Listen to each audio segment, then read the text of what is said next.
noches a todos los participantes. Bueno, ustedes ya escucharon, soy psiquiatra, también he hecho estudios de psicología, ¿no? Y quiero hablarles de cómo vemos nosotros, los médicos legistas, y cómo vemos los psiquiatras, el actuar de los psicólogos. Porque en el campo forense, lo que tenemos que hacer es sumar habilidades, sumar conocimientos para resolver un caso, ¿no? Entonces, eh, voy a hacer más un conversatorio, ¿no? Y voy a presentar algunas láminas para poder entrar en materia, ¿no? Pero lo que yo quiero que partan ustedes de lo siguiente. Aparte de los conocimientos que debe tener un forense, ya sea en psiquiatría, psicología y medicina legal, tiene que conocer algo más. Mire, cuando se comete un delito o una acción humana cualesquiera que sea, ¿no? El, a ver, no sé si tiene volumen, no se escucha. Si me, No, maestro, sí se le escucha, todo clarísimo. gracias.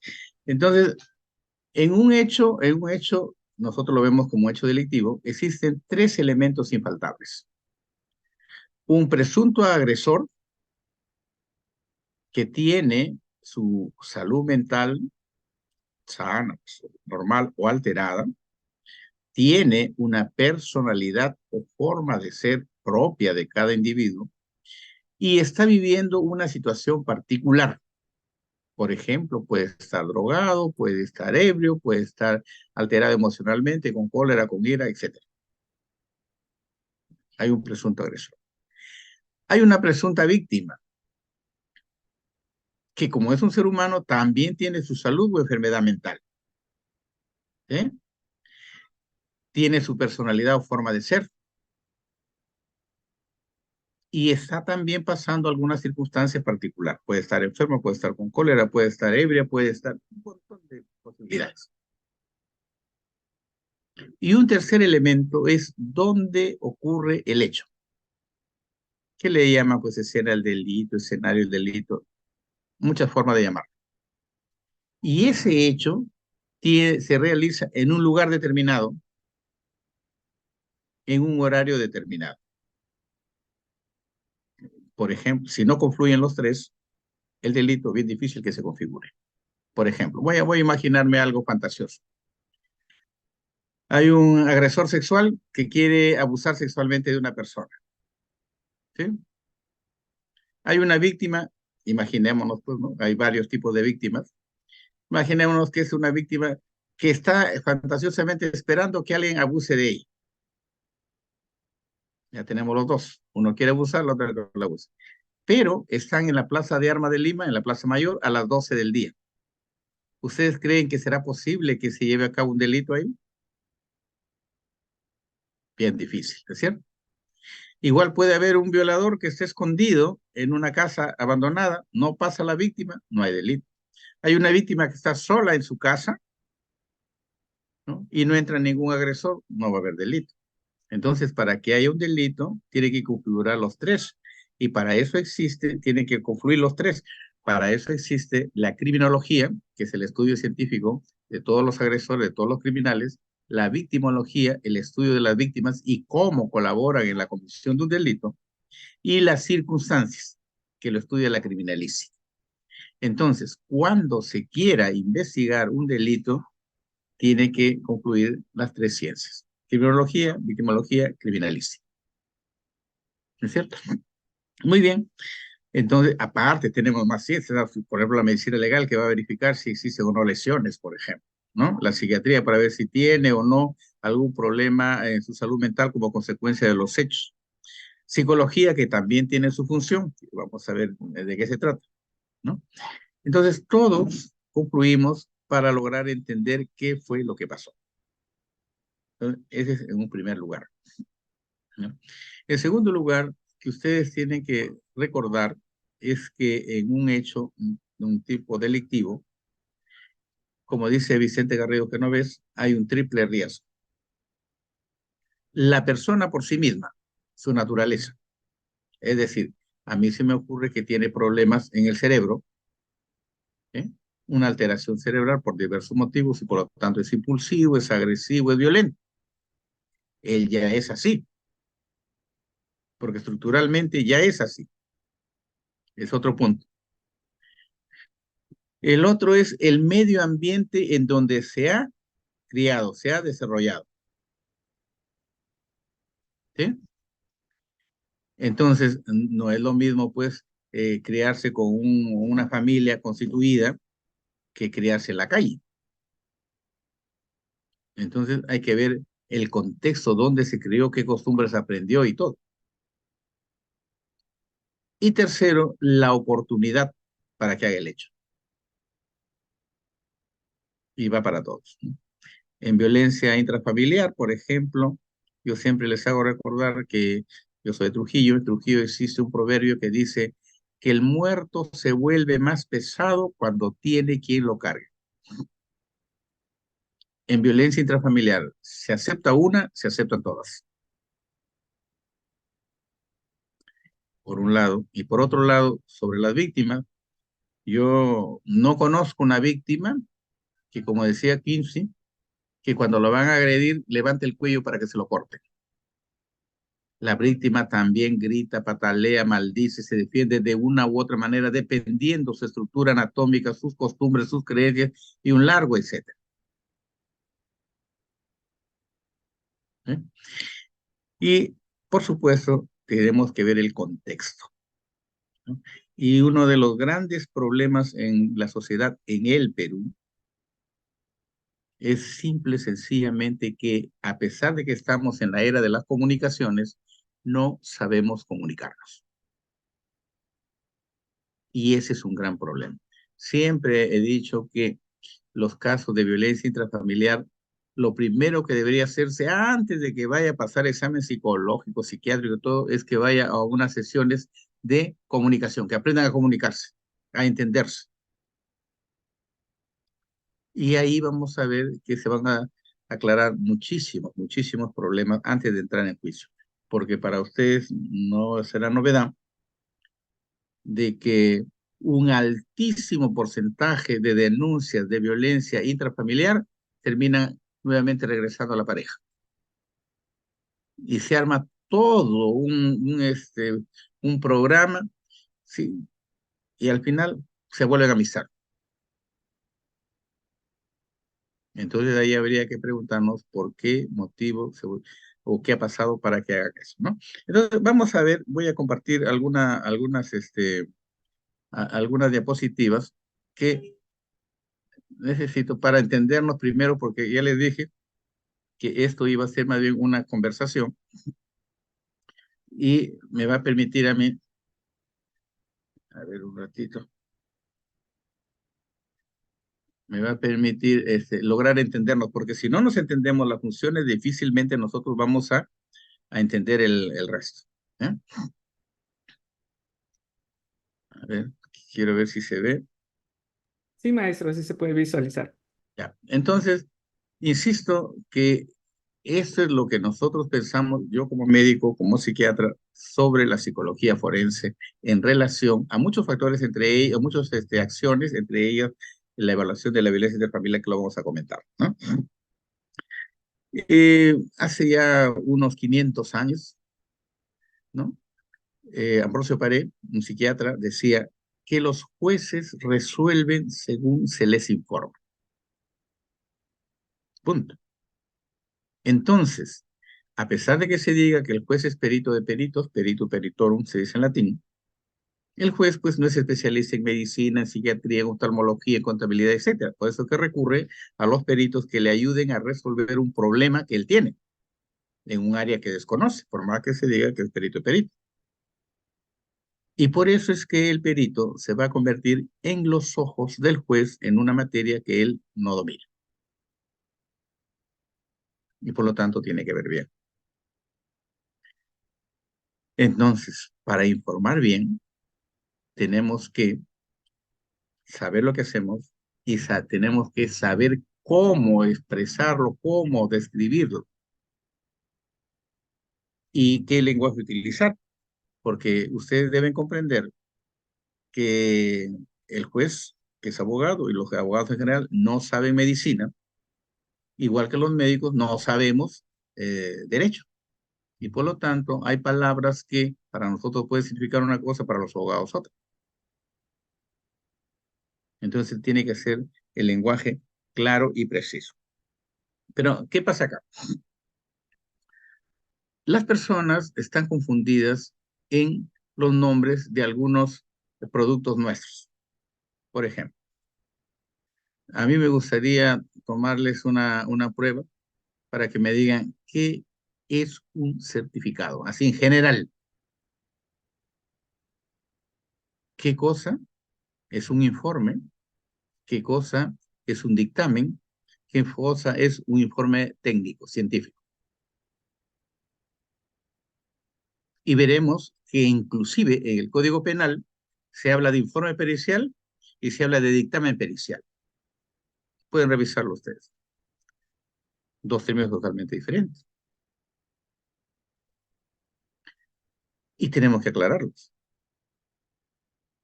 Ustedes deben saber que el certificado, la palabra certificado, viene del latín certificatio, de la raíz certe, cierto,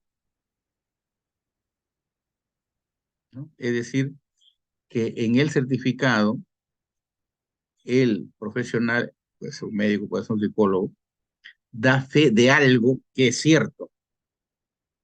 Por ejemplo, yo certifico que la persona fulana de tal tiene una equimosis en la región malar derecha. Yo doy fe de eso. Punto. Y se acabó.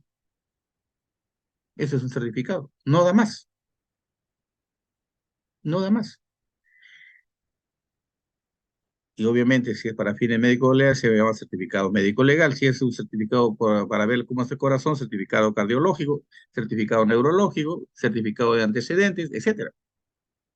Cuando dice un certificado de antecedentes, quiere decir tiene tal cosa, lo que tiene. No da más información que eso. Da fe de algo que es demostrable. Uno, el informe. El informe no es más que la descripción detallada de un evento, de una persona, de una circunstancia y las partes que lo integran o los elementos que lo forman. Y nada más. Ese es el informe. Es decir, esta señora presenta una herida en la frente, presenta un arañazo por tal sitio, presenta esto, y se acabó. Ahí está mi informe. A diferencia del dictamen, ya sea pericial o no, en donde el perito da su opinión. Tiene tales cosas, ¿no es cierto? Entonces, yo puedo decir que esto es como consecuencia de,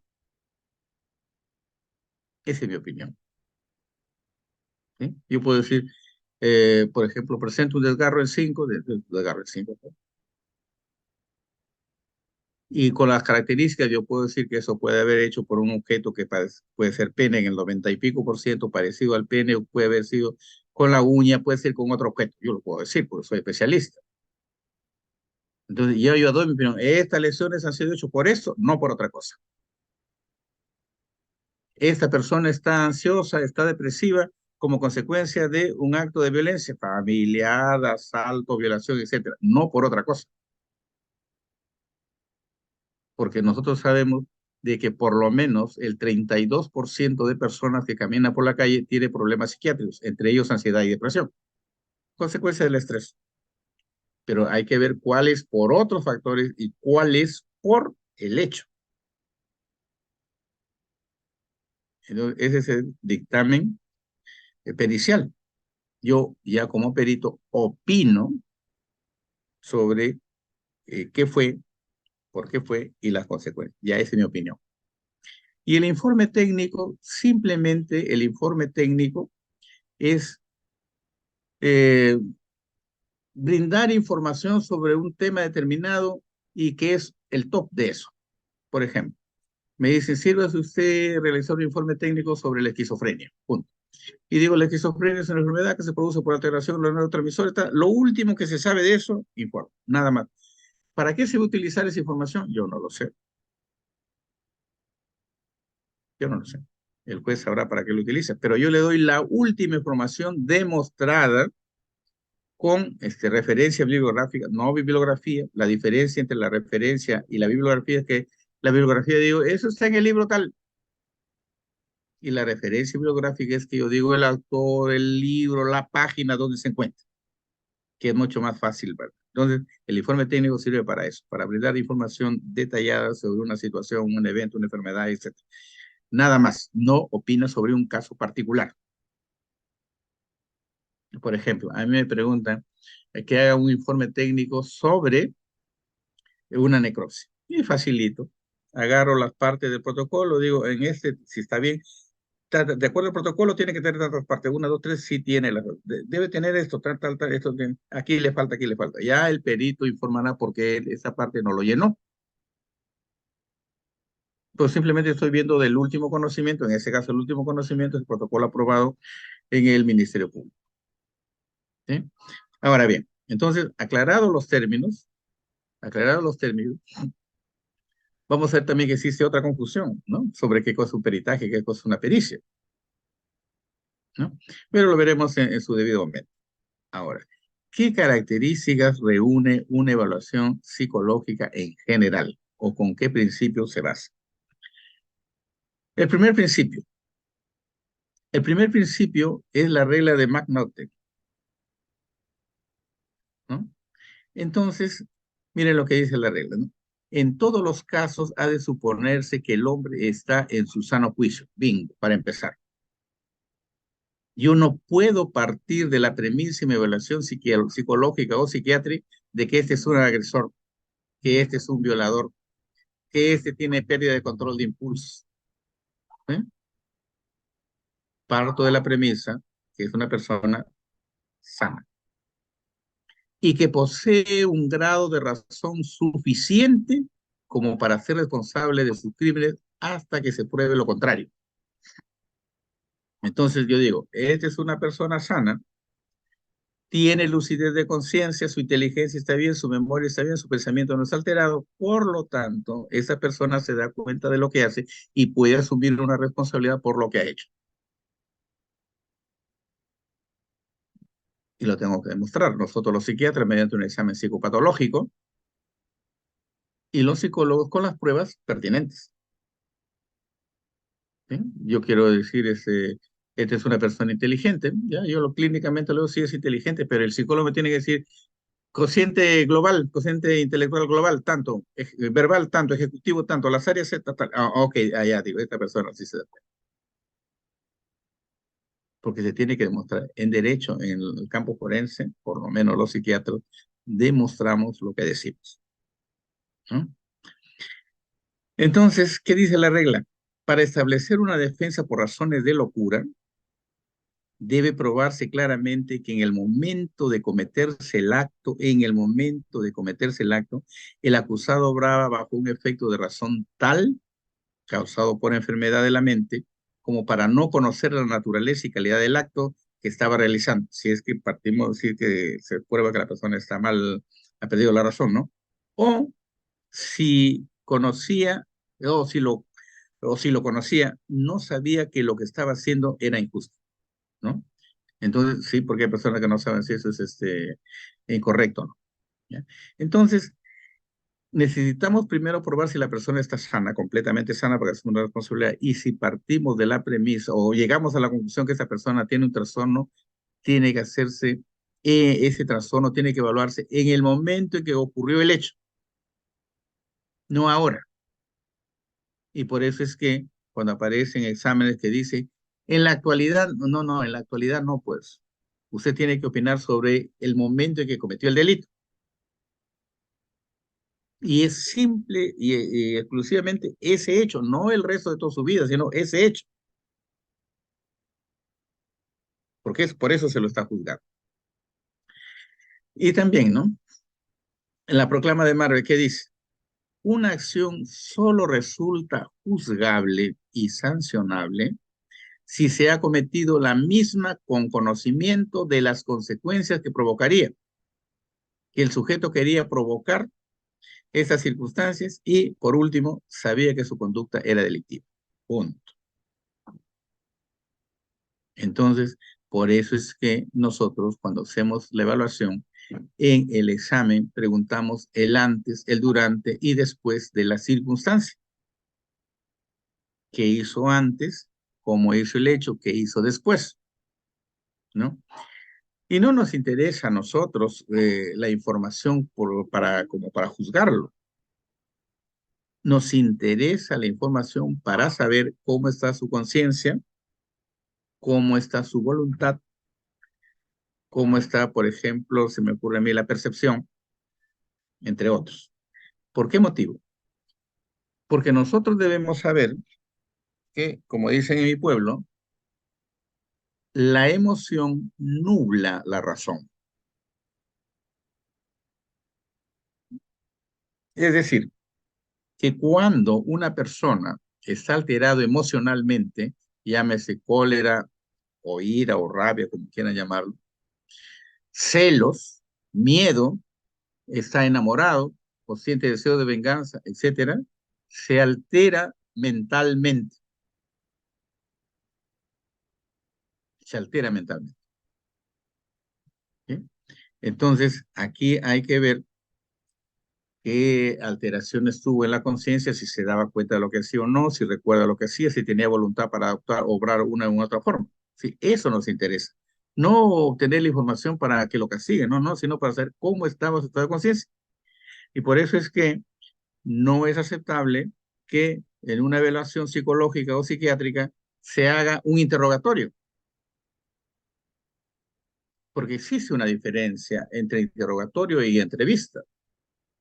Ambos pueden llevar al conocimiento de la verdad, es cierto, pero el interrogatorio de latín interrogare significa obtener una información, una verdad, a través de preguntas y respuestas. En tanto que la entrevista es una conversación que, dependiendo de la técnica que utilice, ya tiene puntos fijos o tiene que investigar, por este caso, ver cómo era el nivel de conciencia en el momento de la comisión del delito. Entonces, yo he visto, por ejemplo, informes psicológicos. Peritado diga, ¿usted qué hizo el 28 de mayo? ¿Cuándo conoció a la señora? ¿Qué hizo la señora? ¿Cómo iba a decir? Es un interrogatorio. Y ahí viene el primer punto. El evaluador, el psicólogo, en la acreditación, yo le preguntaría, ¿cuántas técnicas de entrevista conoce usted? Técnicas de entrevista para violencia sexual, por ejemplo. Para menores, para adolescentes, para adultos, para hombres y para mujeres. Porque no me va a decir que con una sola técnica va a entrevistar a todos ellos. Igual, la técnica de entrevista que utilizó se aplica para violencia sexual, para asesinatos o para qué cosa. Porque si no tiene la técnica adecuada, obviamente la información que va a obtener no va a ser la más precisa. Malbatajan decía, hay que dudar 10 veces del cálculo y 100 veces del calculador. Hay que dudar del método y más de aquel que aplique el método. Porque hay que ver si domina el método y segundo si lo aplicó correctamente o no. Porque yo no voy a evaluar con la misma técnica de entrevista a un niño que a un adulto, para empezar, o a un asesino de un violador. Son dos cosas diferentes. Y por eso es que cuando se pone el examen psicológico, técnica de entrevista, tiene que poner cuál. Se me ocurre mi paso a paso, Cywit, Pulilam. ¿Qué técnica habrá utilizado? No lo sé. También hay entrevista cognitiva, por ejemplo, ¿no? Entonces, dependiendo del caso, tiene que escoger la técnica de entrevista. Y obviamente que para decir que yo manejo la técnica tal, tiene que uno estar acreditado. ¿No es cierto? ¿Por qué? Porque alguien tiene que certificarnos que manejamos bien la técnica, ¿no? Entonces, sobre psicología forense, para que entrar ya en, en piso firme. La palabra psique en griego significa mente. Si a esta palabra psique lo juntamos con el sufijo logos, me va a dar el término psicología. ¿sí? Estudio de la mente. Pero si juntamos el término psique con el término griego sufijo iatros, me va a dar psiquiatría, tratar o curar la mente. Y como ve ahí, es enorme la distancia, porque la psiquiatría es rama de la medicina y la psicología es rama de las ciencias sociales o ciencias del comportamiento, de la conducta, que también le llaman. Uno estudia, el otro trata. Y definitivamente, yo siempre he dicho que para mí el psicólogo es como una radiografía de la mente. Yo le pido, quiero que me digas cómo es su inteligencia, cuáles son las áreas que están más sobresalientes, cuáles son las áreas menores, etcétera. Y me lo dice perfectamente y hay que aceptarlo. Es igual que un radiólogo, ¿no es cierto? Igual con un radiólogo. Yo le pregunto, por ejemplo, sobre pensamiento, ¿qué características tiene el pensamiento? Me da tal característica, porque es una radiografía. Y es verdad que existe la psicología clínica, no lo dudo, pero la psicología clínica es pues para otros aspectos, no para hacer diagnósticos de enfermedades. Por ejemplo, tiene esquizofrenia,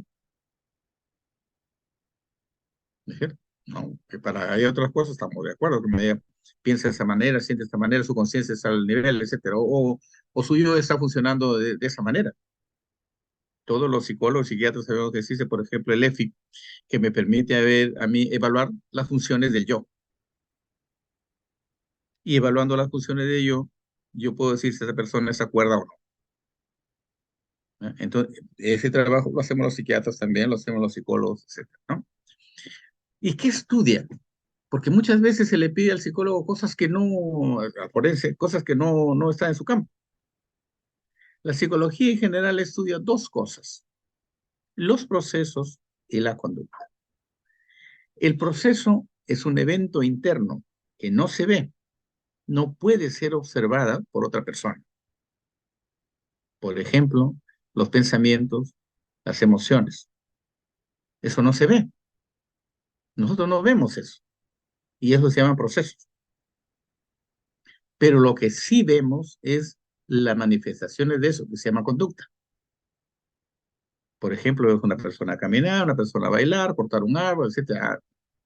O sonreír, y decimos, bueno, ya nos damos cuenta que esa persona debe estar alegre, por eso está sonriendo. O también está con cólera, con pena, con tristeza, etcétera. Entonces, los procesos son internos, no se ven las conductas sí, ¿no? ¿Y cómo funciona el ser humano?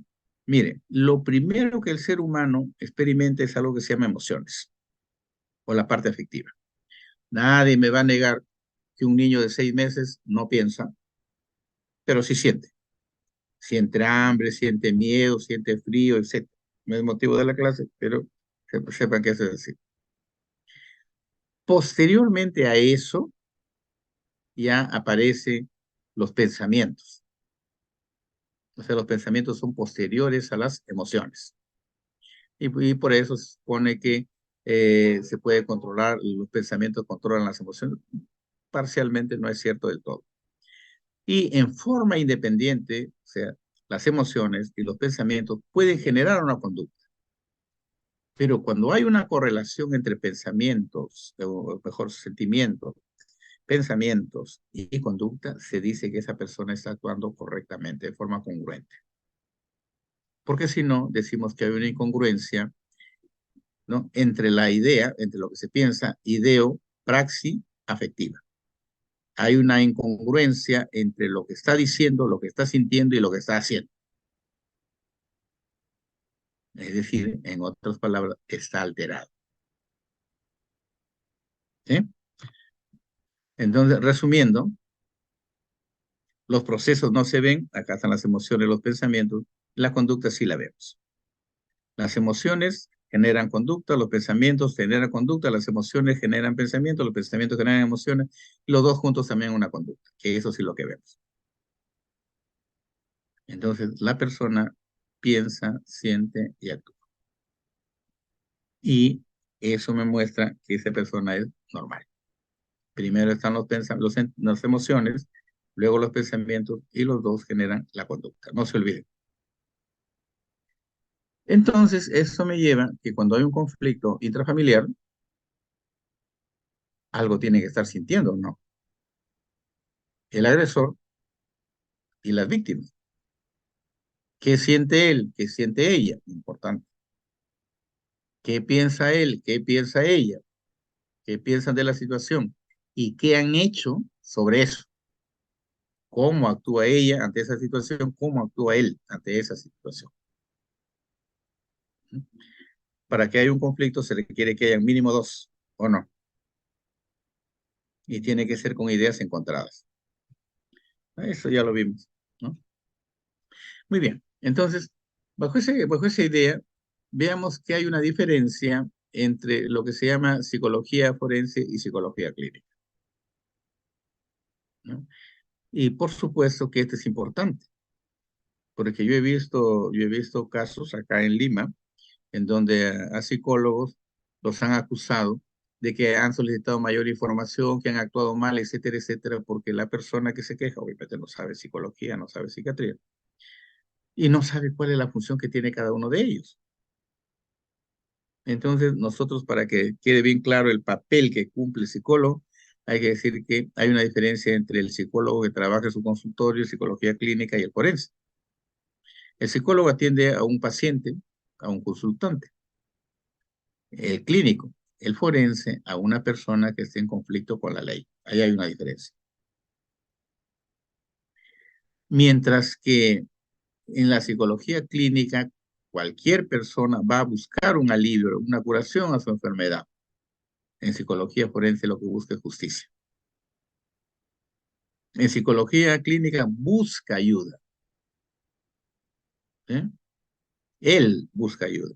En forense no. Porque la entrevista o la evaluación tiene que ir, le guste o no le guste, porque es una orden del juez o del fiscal. Y ahí hay otro punto interesante, ¿no? Todos bueno, la gran mayoría pues, de personas que van a psicología y psiquiatría forense van no porque ellos quieren, sino por una orden. Y si es un agresor, inconscientemente trata de minimizar su culpa. Y si es una víctima, trata de magnificar. Ese es inconsciente, no lo hace a propósito. Es así, ¿no? Mientras que en psicología clínica se ven cosas propias de la persona. Acá no, la causa es externa, social, ¿no? En psicología clínica es la intervención individual. Acá no, acá es social, colectiva, el que se haga justicia. En psicología clínica se respeta el secreto profesional, igual que en psiquiatría clínica. Acá no, acá se tiene que visibilizar el hecho. Y por eso es que se lleva el proceso, a pesar de que es en secreto, pero se tiene que conocer que hay un proceso, ¿no? Entonces, resumiendo, la psicología es una rama aplicada de la ciencia del comportamiento, ¿no? Y en la cual confluyen un sinnúmero de ramas.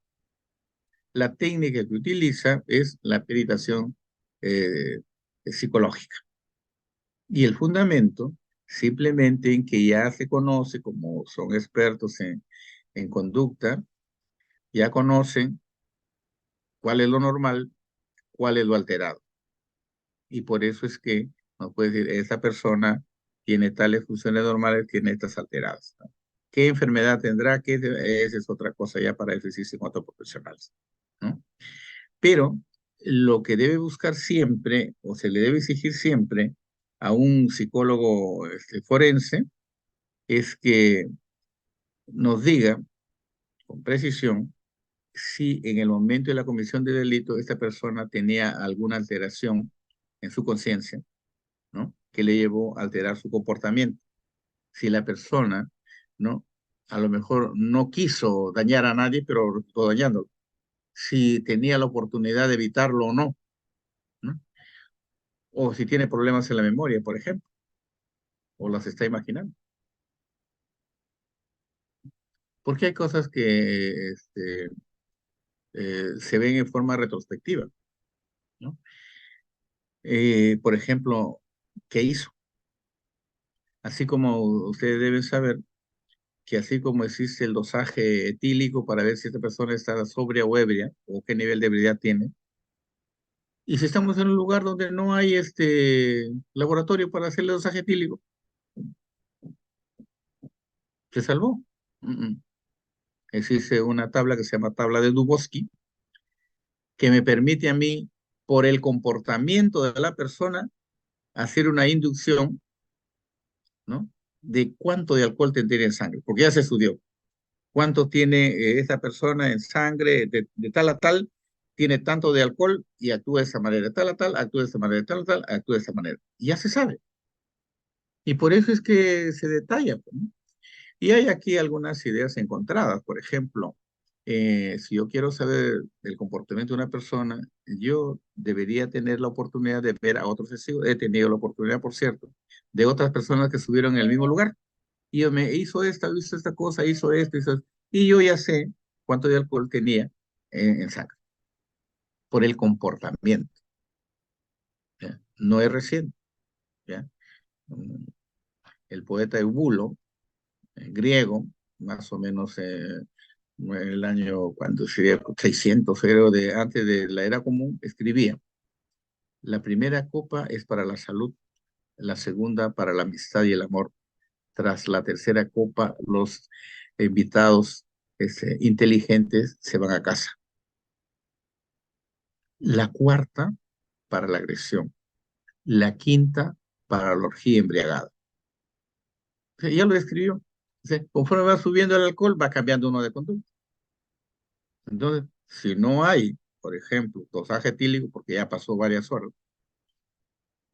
la conducta de la persona me va a decir a mí cómo o qué niveles de alcohol tenía en sangre, ¿no? ¿Qué debe hacer entonces el psicólogo forense? Tiene que aprender a distinguir claramente una conducta normal, una conducta antisocial y una conducta psicopatológica.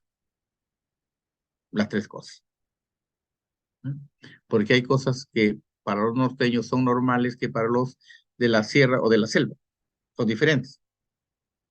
Es el aspecto sociocultural. ¿Sí?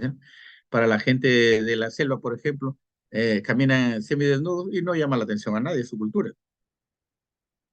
Y para nosotros ya es diferente, para la sierra peor, ¿no? Entonces tiene que seguir la conducta normal, la conducta que va contra las normas de la sociedad, el antisocial, llamado muy elegantemente disocial, y la que tiene ya problemas mentales en la salud, la psicopatología.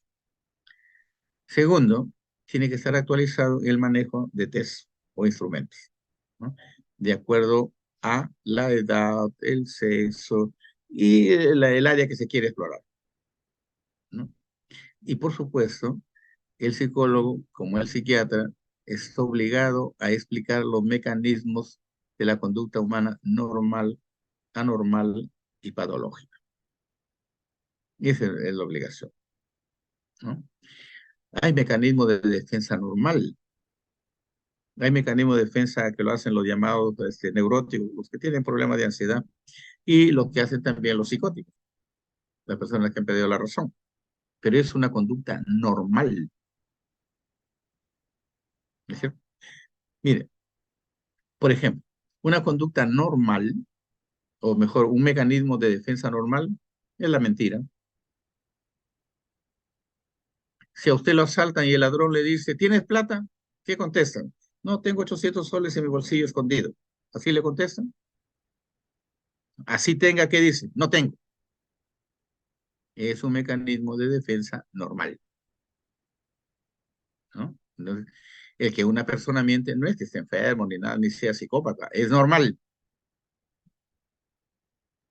Y por eso es que podemos afirmar que hasta un 15% de lo que uno dice en un día es mentira.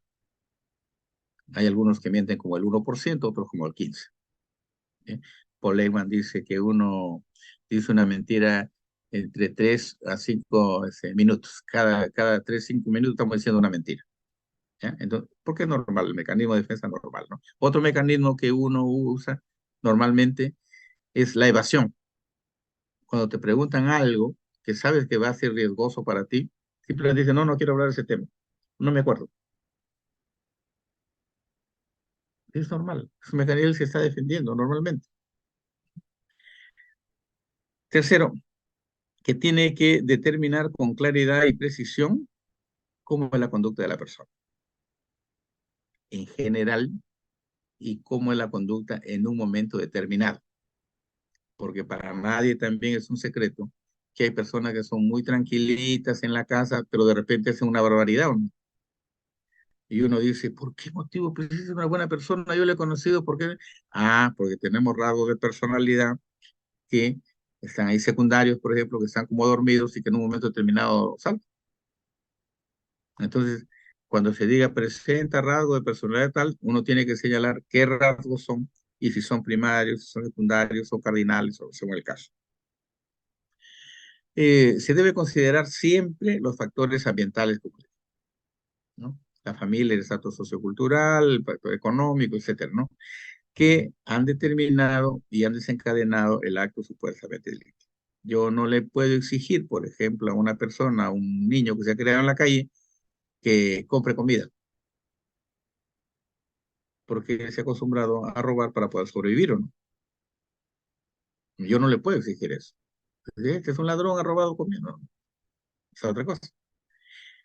En quinto, que cualquier persona sin historia delictiva puede cometer un delito. ¿Por alteración de qué? Alteración de las emociones generalmente, o porque la circunstancia así lo es, se llama psicopatización, o por alteraciones mentales.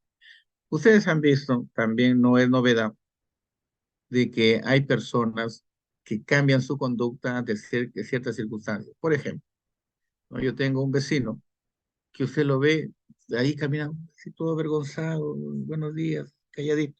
En cuanto se sube a su combi, ya hasta se transformó. Y grita, insulta, se mete por todo sitio. Cambió.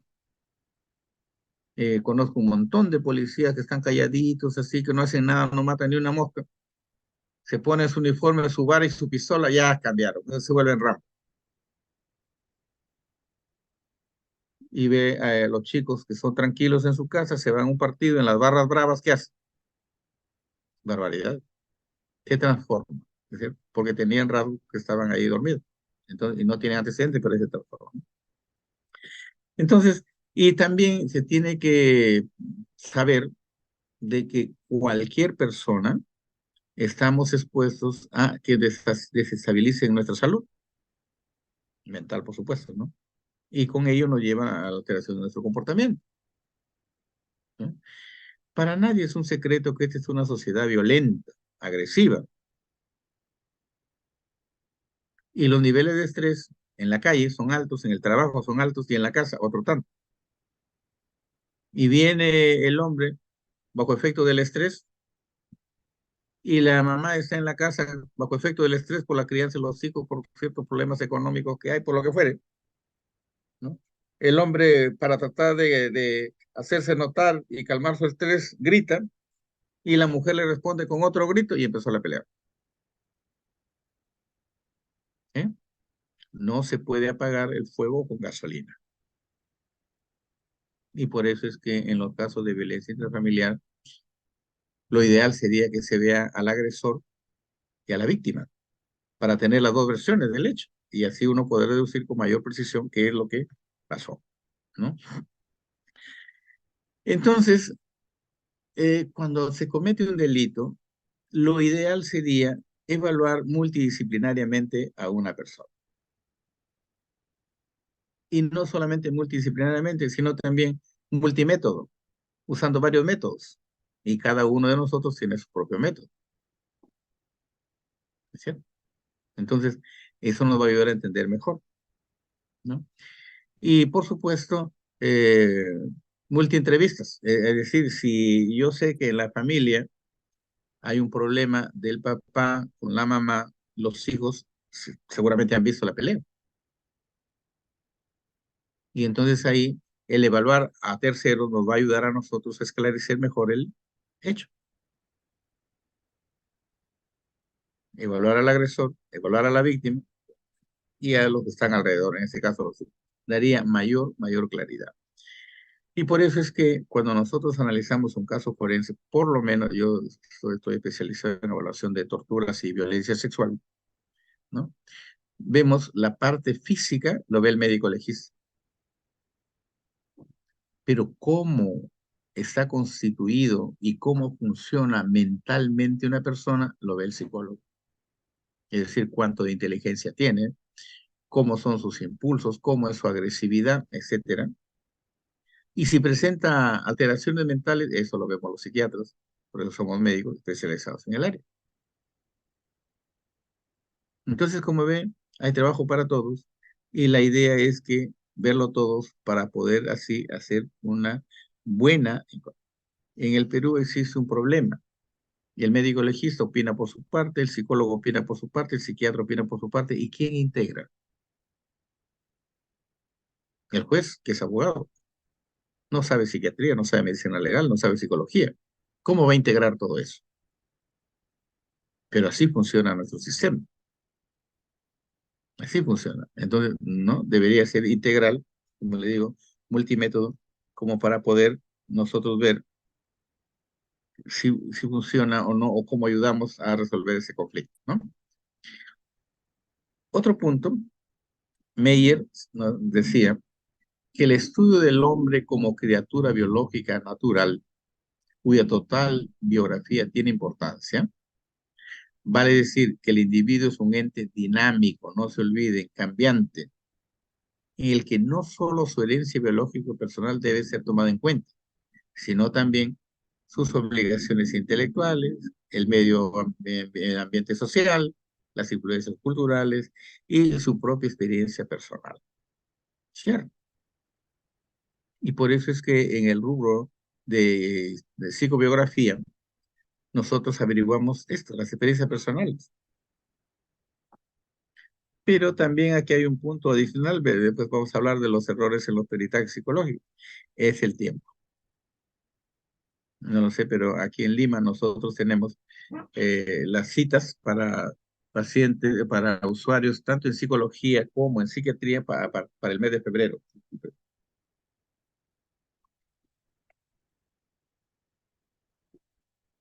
Y que somos bastantes. No sé cómo andará en otras zonas del Perú, pero hay una gran afluencia y por supuesto no hay abasto, ¿no? Entonces, resumiendo, la psicología forense trabaja con los jueces, con los fiscales, con los psiquiatras. Nosotros también pedimos pruebas, ¿no? Y no es motivo de la clase, pero deben saber que hay pruebas todas. Por ejemplo, la prueba de Chiburu es una entrevista estructurada para personas agresores en violencia intrafamiliar, ¿no? Esa es una técnica que uno puede utilizarla. O evaluar, por ejemplo, intensidad de síntomas de trastorno de estrés postraumático, también existe, también Chiburu ha escrito, y hay otras pruebas, ¿no? Etcétera. El juez quiere saber algo, pregunta psicología, el fiscal pregunta psicología, los psiquiatras queremos también preguntamos psicología, y cuando corresponde a psiquiatría. Porque nosotros tenemos que tener presente que el psicólogo, como el psiquiatra, simplemente dice cómo es una persona. Yo no le estoy acusando, ni la estoy defendiendo, digo que esa persona es así. Mientras que en el derecho se dice cómo debe ser la persona, cómo debería comportarse, qué norma debe respetar. Y cuando se trabaja con la ley, hay que tener presente que la psiquiatría trabaja psicología y ley juntos, la psicología para la ley y la psicología en la ley. Aquí hay una influencia mutua, por ejemplo, cuando se dictan normas, como la Constitución se me ocurre a mí, en los procesos judiciales cuando se hacen los peritajes y en las sentencias cuando sirve de un componente teórico o práctico, quiera llamarse teórico, para sustentar una sentencia. Y por eso es que a mí me alegra mucho, ¿no?, como profesor, que muchos de mis estudiantes han hecho estudios, para la expresión, de cuánto de los informes que he hecho, yo como Moisés Ponce Malaver, se han utilizado positivamente, por supuesto, ¿no? Y positivo quiere decir para bien y para mal, ¿no? Se han utilizado en una sentencia. Y eso es muy bueno, porque le ayuda al perito a saber si lo que está haciendo su trabajo lo toma en cuenta o no. Claro, yo sé que no es vinculante el peritaje, estamos de acuerdo, pero le va a ayudar al juez a ver cosas donde él no sabe, ¿no? Muy bien, entonces, ¿y cómo se hace un peritaje? Ese es el problema, ese es su problema, ¿no es cierto? Eh, Mira, yo tengo un caso bien jocoso. Hay una persona que viene para hacerle un perfil sexual. El perfil sexual lo hacemos solo los médicos, porque incluye examen físico, ¿no? En donde se va a examinar los genitales, se va a ver reflejos para ver si tiene capacidad de erección, si tiene capacidad de eyaculación, etcétera, ¿no? Y hago pues el informe, ¿no? Hago el informe, ¿no? Y pongo, ¿no? Y el abogado, obviamente, pues, no sabe. Dice, ¿cómo es posible que a mi patrocinado lo hayan desnudado? No se desnuda, sino solamente se hace que se baje los pantalones. Y le hayan examinado, etcétera. Y el fiscal dice, sí, porque aquí veo que le han examinado, le han medido el pene y todas esas cosas. Cuando me toca hablar, le digo, bueno, el señor abogado no le voy a contestar porque no está obligado a conocer todo eso. Debería porque es abogado.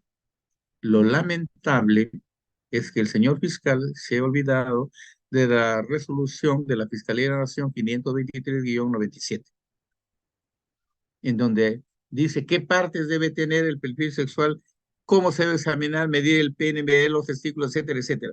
Y eso es muy lamentable. El abogado no tiene por qué saberlo, pero el fiscal está obligado a saber las resoluciones de la Fiscalía de la Nación, entre ellas la que aprueba el protocolo. ¿Ya? Entonces, acusan, muchas veces acusan porque no desconocen, ¿no? Otro pobre amigo psicólogo lo citó una vez, lo citó dos veces, y lo acusaron. ¿Qué interés tenía en citarlo tres veces? Y cuando me llama, me dice, doctor, tengo este problema, mire, le digo, doctor, ¿usted no ha leído el manual de procedimientos aprobado por resolución de la Fiscalía de la Nación? En donde dice, en la primera sesión se hace esto, en la segunda se hace esto. Y en cuanto a psiquiatría, dice, y evaluará las sesiones que sean necesarias. Y eso está en el manual de procedimientos. Y por eso es que menciona una, dos, tres y las que sean necesarias. También he recibido por parte de una sala que me dice, se servirá evaluar al patrocinado fulano, al procesado fulano de tal, en una sola sesión. Oye, el que conoce el método soy yo, el que sabe psiquiatría soy yo. ¿Y usted cree que a una persona que tiene 60 años de edad, en una hora, es decir, en 45 minutos, yo voy a saber cómo ha sido toda su vida desde que nació hasta el día de hoy, de qué lo acusan, qué ha hecho, todo eso? Es el especialista el que escoge el número de sesiones. Y si el señor se cansa, porque debe saber ustedes que la concentración de un ser humano, normal, adulto normal, no supera los 45 minutos. Y por eso es que hacemos siempre un descanso pasados los 45 minutos, ¿no? Si eso es en adultos, ¿cuánto cree que dura la concentración de un niño? No supera los 15 minutos, entre 10 a 15 minutos. Lo puede encontrar en cualquier libro de psicología, de psiquiatría, técnica, entrevista, etc. Y la entrevista única en cámara GESEL, que tiene que estar ahí el menor una hora, dos horas, tres horas, y pasado los 15 se comenzó a incomodar y contesta lo que cree que quiere recibir la respuesta. Hay que ver la capacidad de concentración de cada uno de ellos, ¿sí? Les decía que hay una equivocación. ¿Por qué? Porque al peritaje que hacemos le llaman pericia. ¿Pero qué cosa es la pericia? La pericia es una habilidad, una sabiduría, una experiencia en una determinada área. Y dice, sí, vas a hacerle una pericia. ¿Cómo le vas a hacer una pericia? Y hay que hablar bien, el problema ha dicho que es el lenguaje. La pericia es la calidad de tener conocimientos, experiencias, etcétera. ¿no? En realidad son aptitudes o habilidades propias. Yo no hago pericias a nadie. Yo hago informes periciales o peritajes, eso sí hago. Pero cuando dice, hágale una pericia, le digo, no, no puedo hacerlo porque sencillamente la pericia es una habilidad y aparecen un sinnúmero de libros de la pericia, inclusive el Código Penal. Entonces, la pericia es una cualidad, ¿no? Lo que hacemos nosotros es peritaje, que es una prueba, un peritaje. Es un método para comprobar un hecho, un estado o una consecuencia. Es un peritaje. Y la acción de llevarlo a cabo se llama peritación. Entonces, si yo soy perito en psiquiatría, voy a hacer un peritaje, es decir, voy a aplicar un método, una técnica para conocer algo. Y la acción de hacerlo se llama peritación, ¿no? Entonces, yo voy a tratar de averiguar todo eso para poder así darle un informe al juez. Es un informe pericial. No es un dictamen. Yo no hago decir, no, este es el agresor, este es el violador. Eso no hacemos nosotros. ¿Ah? Y el peritaje forense no es más que un procedimiento de aplicación en la investigación criminal. Es una parte no es vinculante, como ustedes saben, ¿no? Ese informe puede apoyar las decisiones judiciales, para bien o para mal, dependiendo de la teoría, ¿no? ¿Por qué? Porque se supone que es realizado por un profesional con conocimientos amplios en medicina legal, ciencia forense, etcétera, y sobre todo estar habilitado como perito, es decir, para esa área, ¿no? No es un secreto que existe la especialidad de psicología forense. Y si usted va a trabajar en psicología forense, pues tiene que tener especialista en psicología forense. Yo soy psiquiatra y trabajo como psiquiatra. Y si quiero trabajar en un área de oftalmología, tengo que aprender oftalmología, pues. ¿Se han preguntado ustedes cuántos psicólogos forenses o psiquiatras forenses trabajan en el Instituto de Medicina Legal?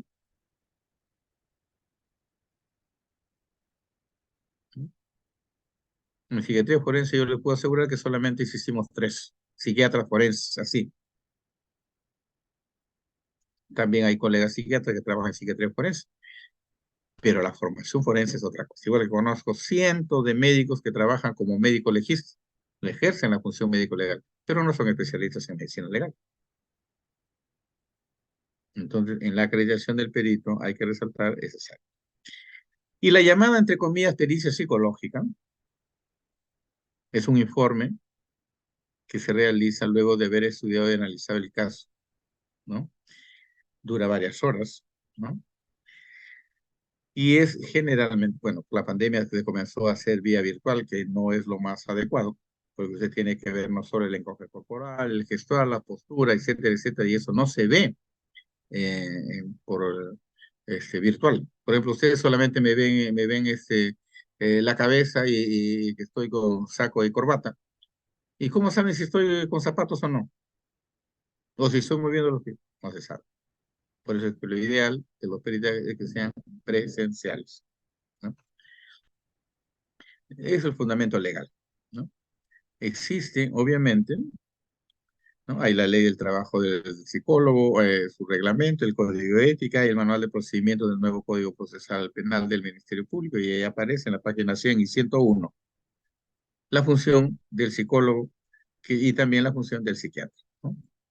El manual de procedimientos administrativos del Instituto de Medicina Legal, que dice cuántas sesiones se debe hacer, ¿no? Y también un convenio que tenemos entre la policía y el Instituto de Medicina Legal, ¿no? Entonces, ¿qué peritajes puede pedir la policía y lo que se entrega a la mano? Los requisitos es el oficio de la fiscalía y del juzgado especificando el motivo de la acción. Ese es un punto crucial. Tiene que decir para qué está yendo la persona que quiere que le investiguemos. Y segundo, este, eh, el área específica, porque esto nos va a servir como una especie de levantamiento del secreto profesional, porque todo lo que me diga la persona yo se lo voy a explicar al señor juez, ¿eh?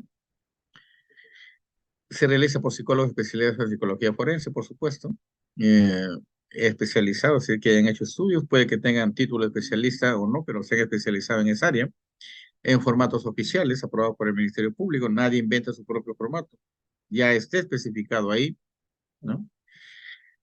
Aparece en el manual de protocolos, por si acaso, y se realizan varias sesiones y se hacen procesados, por supuesto. No se puede hacer a personas que no estén en un proceso, ¿no? El ambiente tiene que ser específicamente preparado. ¿Sí? Es bien incómodo, le digo, porque yo he evaluado, a veces no tiene dónde investigar cuando uno va al penal, por ejemplo, y tiene que investigar en el pasillo, por decir, porque no hay espacio, ¿no? Bleger decía que el entrevistador controla la entrevista, pero el que dirige es el entrevistado, porque él me va a decir lo que quiere decirme o no.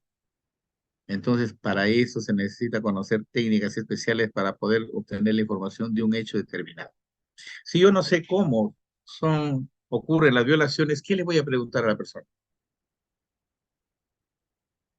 ¿Sí? Si yo no sé cómo son los niveles de conciencia, los niveles de agresividad por consumo de alcohol, ¿qué le voy a preguntar? Yo tengo que saber qué pasa en la primera etapa, en la segunda, en la tercera etapa,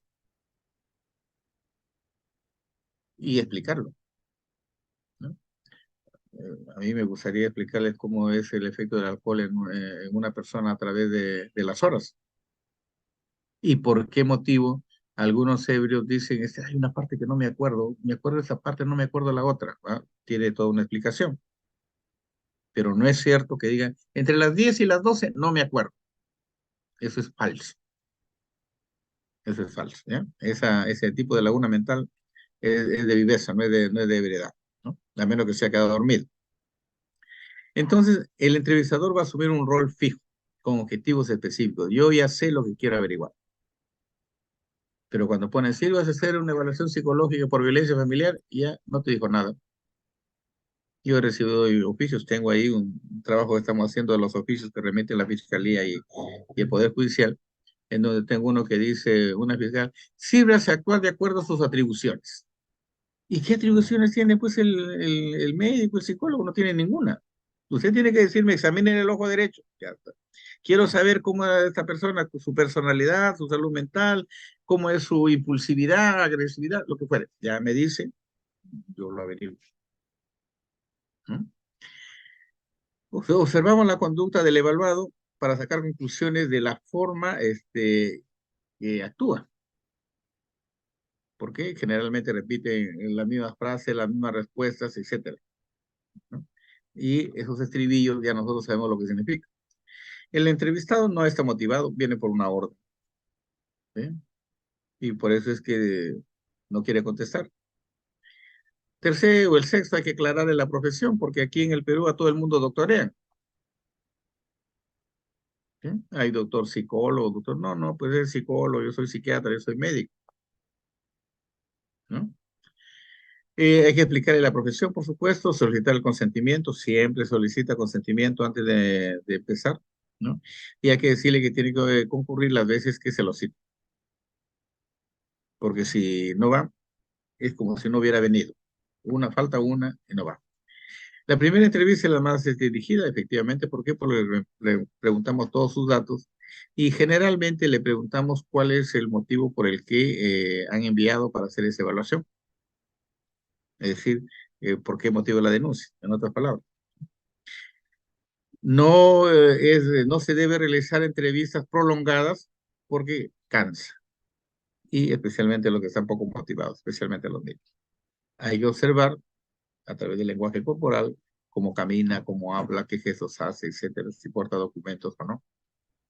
Y es importante aquí un problema, doctores, que ustedes tienen que ver, que es la suplantación. ¿Ya? Yo siempre he dicho que las normas, las leyes se cumplen después, se critican, ¿no? Lo único que les puedo asegurar es que el 60% de peruanos camina sin documento de identidad. Y hemos visto en medicina legal muchos casos de suplantación. Por lo tanto, aquí tendría que este, identificarse la persona. ¿Sí? ¿Por qué ha pasado? Una colega veo un caso, yo veo supuestamente el mismo caso. Nos encontramos en el juzgado, me dice, ¿y qué? ¿Tiene ratificación? Sí, le digo, ya, yo también tengo aquí. Le digo, interesante, le digo, ¿y a qué hora has citado a las 10? Y tú, a las 10. Y le digo, ¿no será el mismo caso? No sé, ¿cómo se llama fulano? Uy, yo también he evaluado el mismo, le digo.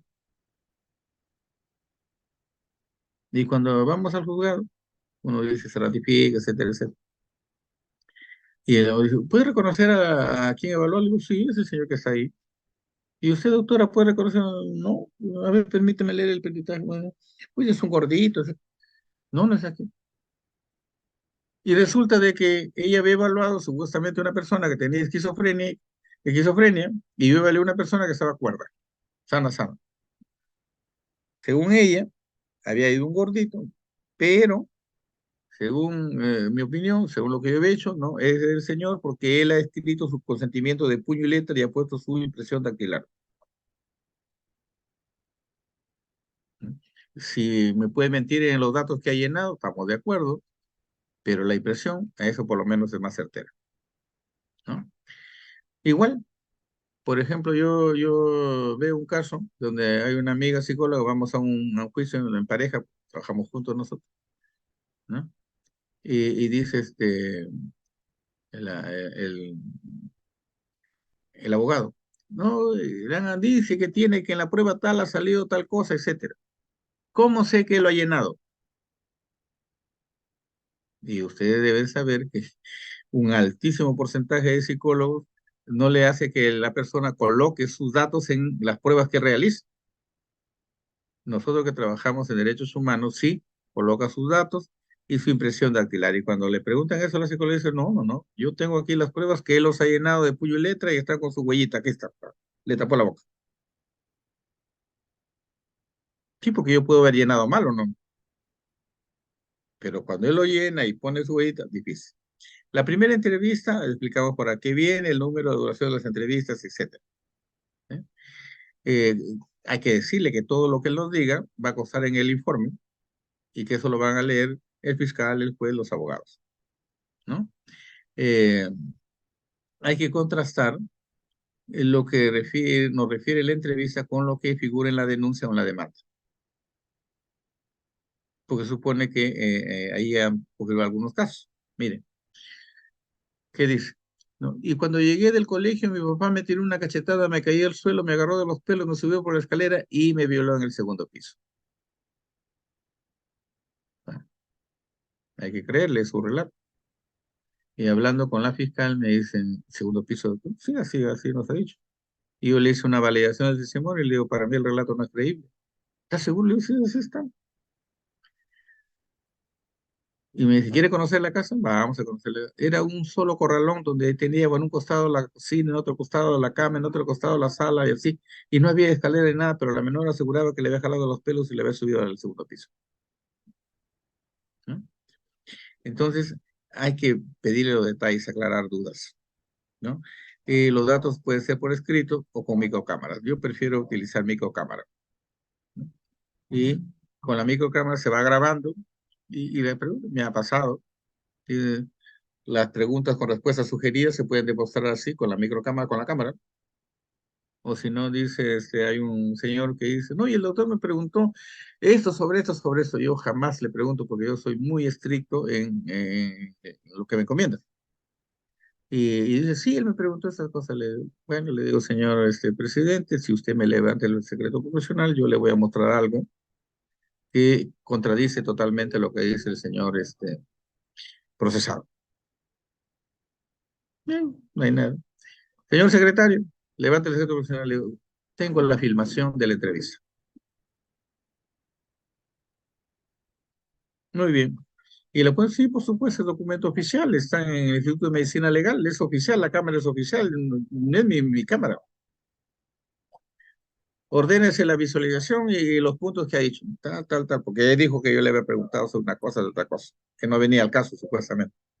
Y cuando vamos a ver la entrevista, ahí está con su abogado, terminamos de ver las 3 horas que había durado la entrevista, o sea, 3 sesiones. Y yo le pregunto, ¿y dónde están lo que dice el doctor? ¿Dónde está? Estamos en la era de las comunicaciones, doctor. Un amigo cámara cuesta $250 y graba horas de horas de horas de horas, basta con que esté ahí enchufado al CPU, ¿no? Y estoy grabando mi conversación, mi entrevista, ¿cierto? Entonces, eso es importante, ¿no? Por lo menos nosotros, en lo que de derechos humanos y en violencia sexual, los casos que yo veo, todos son filmados, obviamente con el consentimiento de la persona, ¿no es cierto?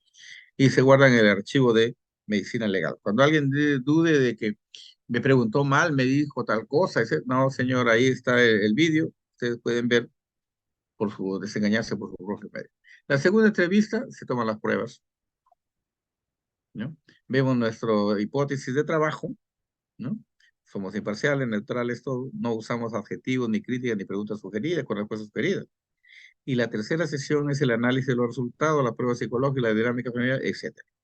Entonces, por lo menos una evaluación psicológica tiene 3 sesiones, que puede ser en el mismo día, es cierto, puede ser en la mañana, al mediodía, en la tarde, estamos de acuerdo. No es 3 horas seguidas, por lo menos yo veo dejando una hora, ¿no? Y este es el protocolo de pericia, ¿no? Tiene una afiliación, tiene un motivo de evaluación, una historia personal, una historia familiar, la técnica es instrumento, el análisis, interpretación de resultados y las conclusiones. Eso es el protocolo oficial.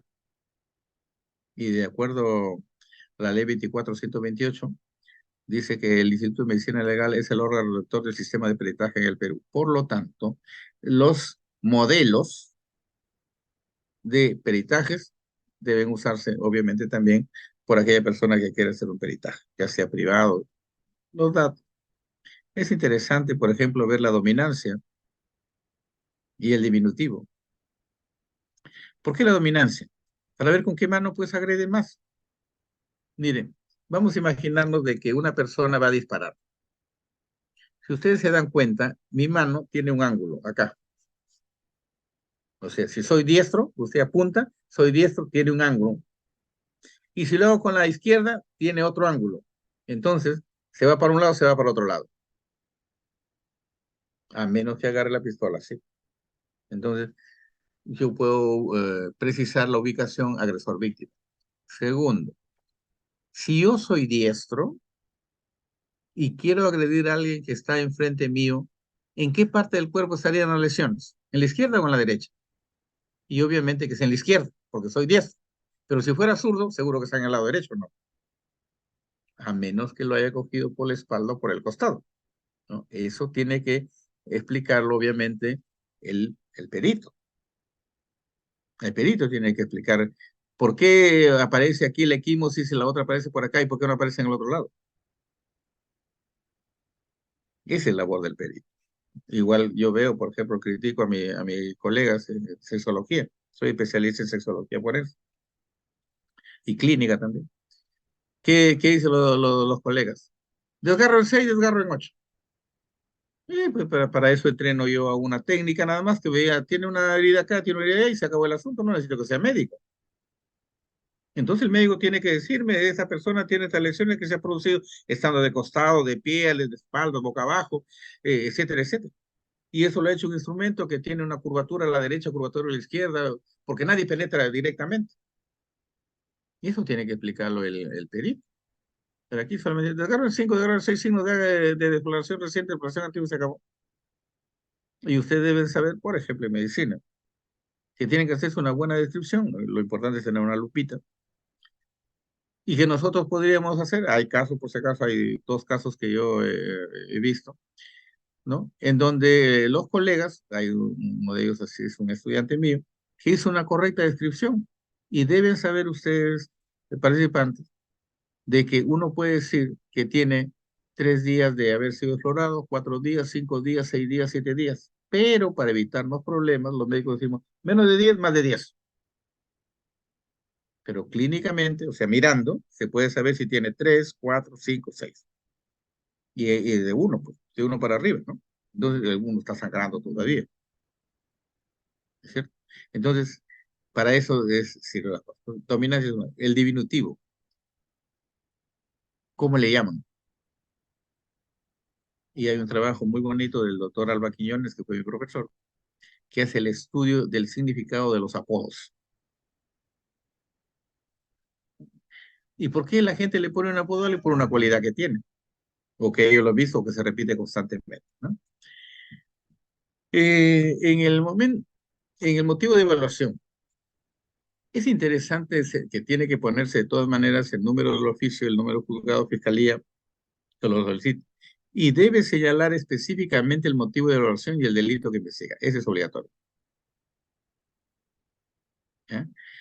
¿Qué es lo que quiero? Quiero determinar si la persona está sana o enferma mentalmente, tiene que ver cómo es su personalidad, tengo que ver cómo está su control de impulsos, quiero ver cómo está su agresividad, quiero ver si tiene tendencia a ser un maltratador, etcétera, etcétera. No sirve hacer un peritaje psicológico, no tiene que sirve para qué. ¿Sí? Y el colocar esto en donde me indica lo que tengo que evaluar y el delito me autoriza a mí a hacer la evaluación psiquiátrica forense, psicológica forense, el tipo y el límite. Porque si a mí me dice, por ejemplo, que evalúe a una persona para ver si es fármaco dependiente o no, yo no le voy a preguntar detalles de su vida íntima, o sí, ¿no? Porque es otra la área que me ha pedido, ¿no? Y los métodos de evaluación, hay una entrevista de investigación y una entrevista de evaluación. La entrevista de investigación, ¿sí? Es la que generalmente hacemos a los agresores. Aquí se busca obtener la mayor cantidad posible de información sobre el delito, pues el abuso, para ver el estado, hemos dicho, de conciencia, de percepción, de memoria, de voluntad, porque eso tiene un objetivo penal. Y en las víctimas hacemos entrevistas de evaluación, porque aquí lo que se necesita saber es cuánto daño le ha causado ese hecho a la víctima, porque lo que se busca es un objetivo terapéutico, a ver qué se va a hacer con ellos, si se va a tratar o no. Entonces, esa es una diferencia. Entrevistas de investigación, entrevistas de evaluación. En la psicobiografía, todo lo que hemos venido hablando, hay que conocer si hubo problemas en el nacimiento, en el desarrollo psicomotriz, por ejemplo, si fue abandonado por los padres, maltrato, etcétera. Y en la adolescencia igual, porque en la adolescencia ya aparecen los núcleos de personalidad y la forma de pensar, la forma de actuar. Miren, yo siempre critico.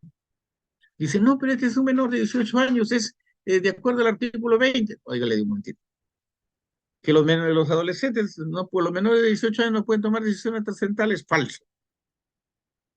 Porque todos los que aquí estamos somos profesionales, debemos aceptar de que la mejor decisión de nuestra vida la hemos tomado cuando éramos menores de edad o no, para escoger una carrera. ¿Sí? Todos. Porque no creo, a lo mejor hay, no, yo no lo sé, que hay alguien que diga, voy a esperar a sacar mi DNI para recién decidir qué carrera voy a seguir. ¿No? Puede haber, ¿no? Puede haber. Pero yo lo que conozco, ya desde los 12 años ya están escogiendo qué carrera van a hacer y toman una decisión trascendental. Y por eso siempre le digo, ¿cuál es más trascendental? ¿Tomar una decisión de una carrera para toda la vida o acostarse con alguien por primera vez? ¿Mm? La educación, estamos hablando de educación en la casa. Y los valores, ¿no? Perdón, el carácter en la escuela. Se escapaba del colegio, no escapaba del colegio, qué hacía, etcétera, etcétera. Consumo de sustancias psicoactivas, adhesión a grupos de riesgo, pandillas, barras bravas, etcétera. Los trabajos, el trabajo de acuerdo a la personalidad, de acuerdo a la formación. La vida psicosexual aquí es cómo piensa, cómo siente, cómo actúa. Aquí se ve el desarrollo, la maduración, no las conductas sexuales de riesgo, la maduración y la impulsividad, la promiscuidad, etcétera, ¿no? También vemos los antecedentes, los antecedentes patológicos, enfermedades, ¿no? Y hay enfermedades, por ejemplo, que están muy ligadas a la promiscuidad, por ejemplo, en cuestiones sexuales. Promiscuo, por si acaso, si no conocen la definición, es aquella persona que no sabe seleccionar sus parejas. Promiscuo no es aquel que tenga 50, 60, 70 parejas. Eso no es promiscuo. Promiscuo es no saber seleccionarlo. Aquí en Lima dicen buen pobre, ¿ya? Lo que haya. Y ese es un error. Hay víctimas que tienen accidentabilidad o también se le llama víctimas de mala pata. Todo les pasa. les muerde el perro y el carro, le roban, la quieren violar. Y antecedentes de cirugía y la policirugía. Empieza con el autolesionismo, los tatuajes, y le sacan la vesícula, le sacan el riñón, todo. Los antecedentes y la actitud, este es importante, ¿no? ¿Qué piensa, qué siente, cómo actúa él en respecto al hecho que ha realizado, ¿no? Pensamientos sobre el hecho que ha realizado, ¿no?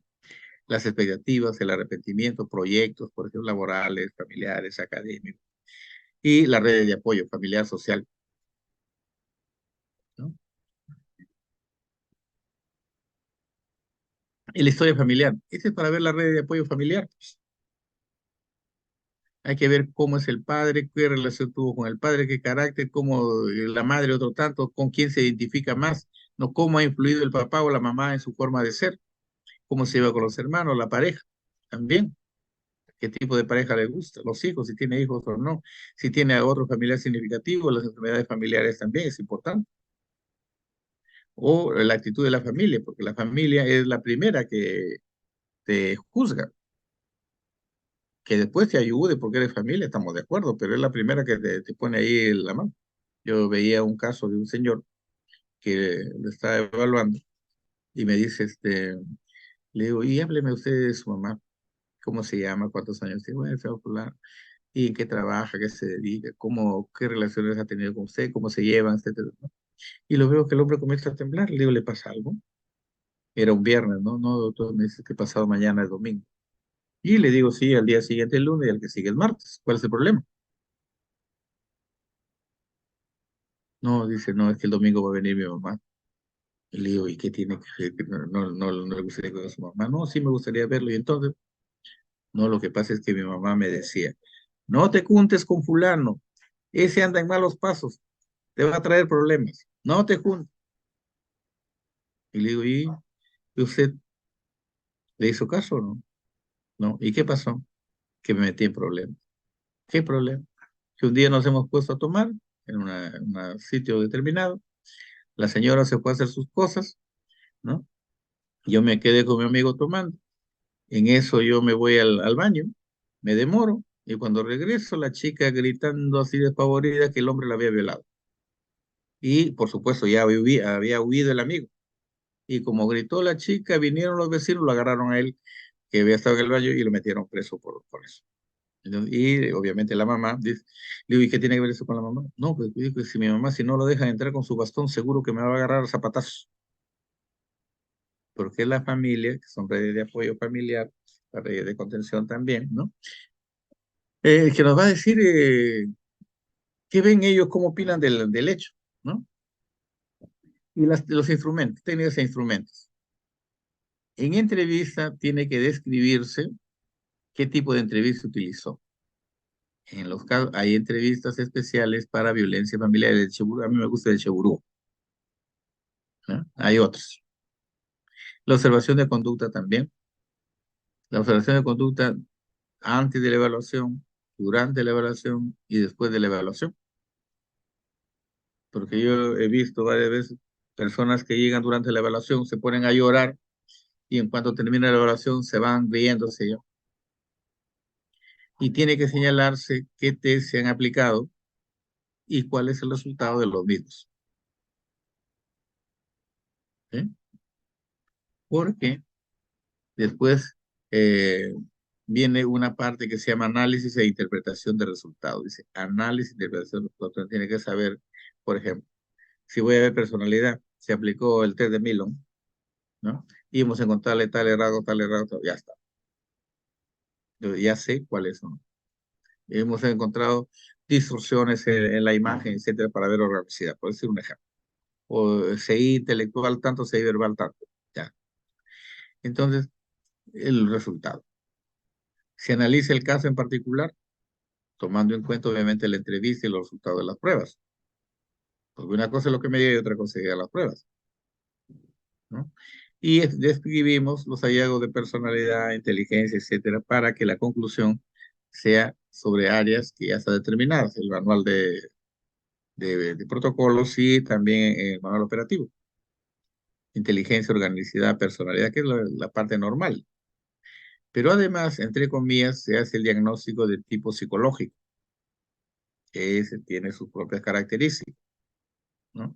Hay que explicar qué áreas están tomadas, si guarda relación o no, etcétera. Y la fecha y la firma. Esto es importante porque hasta el Código Procesal Penal establece que debe terminar el peritaje con fecha y firma.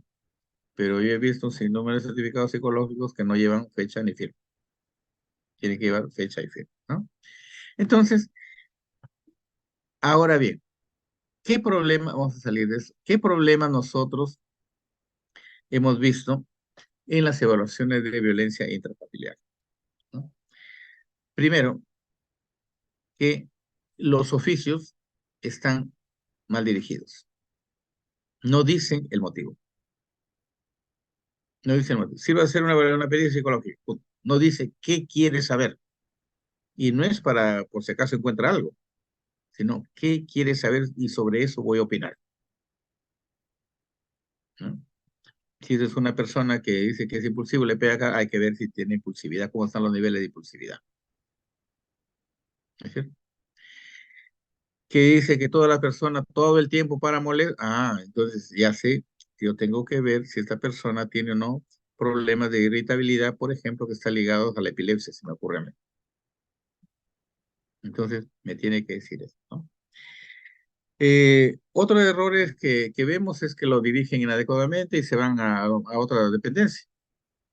Si basta entrar a la página web del Ministerio Público, al área que corresponde al Instituto de Medicina Legal, y ahí se llama Unidad Médico Legal, y ahí están los cargos: subgerente, encargado, todo, y le ponen señor director, señor, un montón de títulos que no tiene la persona. Eso está ahí. Entonces, tiene que dirigirlo bien, ¿no? Aquí en Lima hay algunos jueces y fiscales que son muy hábiles, así a mí me gusta, porque dice: sirva a realizar la evaluación psiquiátrica fulano tal para determinar si padece o no de farmacodependencia. ¿Ok? ¿No? Le comunicamos también que tiene audiencia programada para el 20. Y yo ya sé que si es para el 20, por lo menos el informe tiene que estar unos 3 días antes para que corra traslado a cada una de las partes. Y no necesita decirme, como he visto también montones: sirva a realizar la evaluación en el día, o pena de ser denunciado de acuerdo al artículo tanto y mandarle expediente para tal sitio, para tal sitio. Diga lo que quiera y diga los plazos para nosotros acomodarnos, pues aquel que es urgente es urgente. Eso hay que hacerlo definitivamente así. El otro es las pruebas. En violencia intrafamiliar, a todo el mundo le aplica. ¿Qué le aplica? La persona bajo la lluvia, el test ah, de la figura humana, etcétera, ¿no? Entonces, hay que ver qué pruebas se utilizan para ver, pues, dependiendo de lo que uno quiere averiguar en casos de violencia intrafamiliar. Debe ser exclusivo para eso. No, no, las otras son pruebas genéricas. Si quiere ver personalidad, definitivamente, pues, si usted llega a la conclusión después de su entrevista de que esta persona tiene problemas en la personalidad, hay que hacerle pruebas para eso. Muy bien. Entonces, aquí, por ejemplo, nosotros coordinamos siempre con psicología. Yo he encontrado eso, mira, yo pienso que debe aplicarse tales pruebas o no. ¿Tienes otras pruebas? O que sí tenemos eso. No, hay pruebas para todo. Depende de las personas que últimamente con el equipo, sería el equipo que tenemos nosotros, ¿no? Para evaluar, hemos adquirido mutuo propio y también con nuestro propio peculio. Se llama un maletín psicológico, así se llama, que tiene más de 1000 pruebas, escalas y todo, ¿no? Por ejemplo, nosotros, hay una pregunta por ahí, dice que, ¿qué prueba utilizaría? No, para mí, si quiero saber violencia familiar, yo utilizaría la entrevista de Cheburúa, por ejemplo, para violencia familiar. Tiene muchos datos, ¿no? Entonces, porque yo tengo que limitarme a un área determinada, ¿no?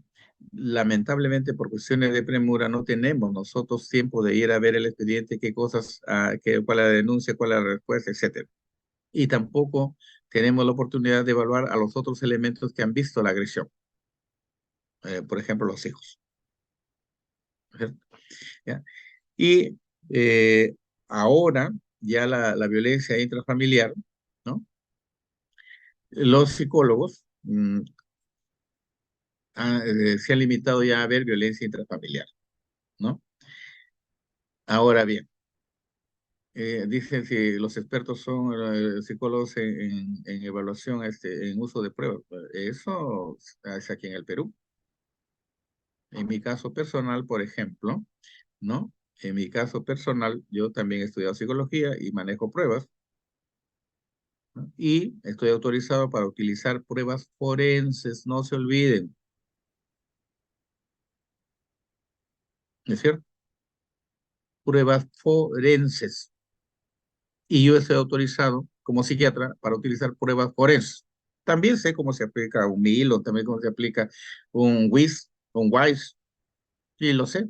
Igual que la persona bajo la lluvia, la figura humana, yo lo sé, ¿no? Pero si hay psicólogos que ellos lo pueden hacer mejor que yo, en buena hora. Y las que son forenses, forenses, a mí me gustaría saber, por ejemplo, si los psicólogos manejan, por ejemplo, se me ocurre a mí el CIR-2 o el FAS o el MEN o simplemente el SIMS. ¿Sí? Son pruebas que lo puede utilizar un psicólogo o un psiquiatra porque son forenses, ¿no es cierto? Ahora, estas pruebas forenses, así se llaman pruebas en general, pero son escalas, y ustedes saben que las escalas son sumativas, ¿no es cierto? ¿Sí? Entonces, en la formación forense, nosotros manejamos pruebas exclusivas, obviamente, para el campo forense, ¿ya? Y otras pruebas que también están diseñadas para otras áreas, ¿no? Eh, si es que hay un psicólogo, los aplica el psicólogo. Generalmente nosotros trabajamos con un equipo de psicólogos y que se encarga de tomar pruebas exclusivas que lo hace psicología con mucha más experiencia que nosotros, ¿no es cierto? Entonces, eh, cuando trabajamos en equipo, nos va a permitir hacer cada uno su parte, ¿cierto? Y, por supuesto, hemos pedido de que se compren un número de pruebas forenses para manejo en el Instituto de Medicina Legal. El único inconveniente es que las personas que van a manejar esas pruebas tienen que ser autorizadas por el mismo editor, el mismo que creó la prueba. Y para eso se requiere demostrar que sabe utilizar las pruebas, que tiene formación para eso, ¿no es cierto?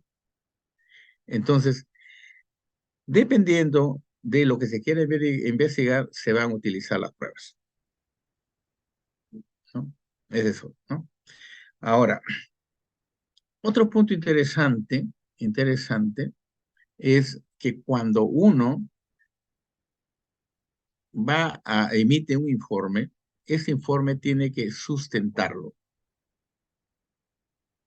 ¿ya? Y eso se llama ratificación.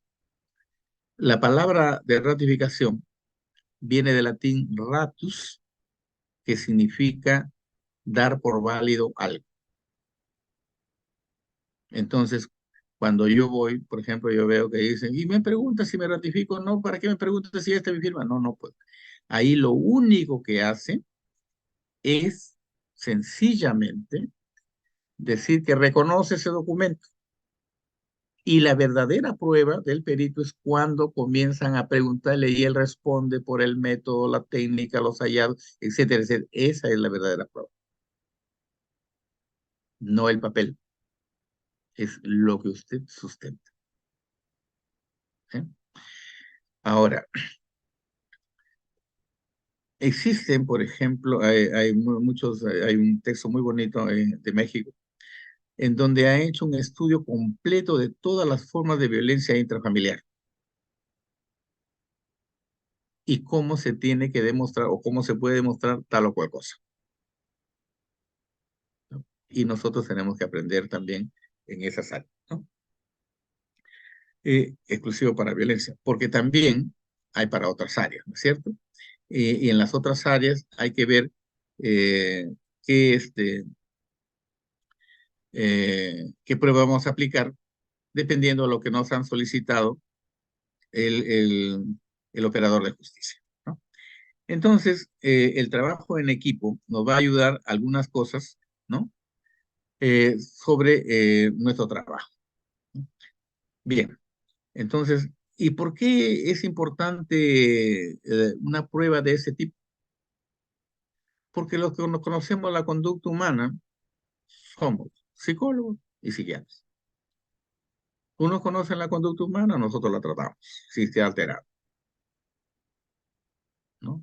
Y los únicos que podemos explicar el porqué del comportamiento de esa persona en una situación determinada somos los psiquiatras y los psicólogos. En los casos de violencia familiar ahora, por disposición en este caso el Instituto de Medicina Legal, la mayoría de casos, el 90 y pico por ciento lo ve psicología.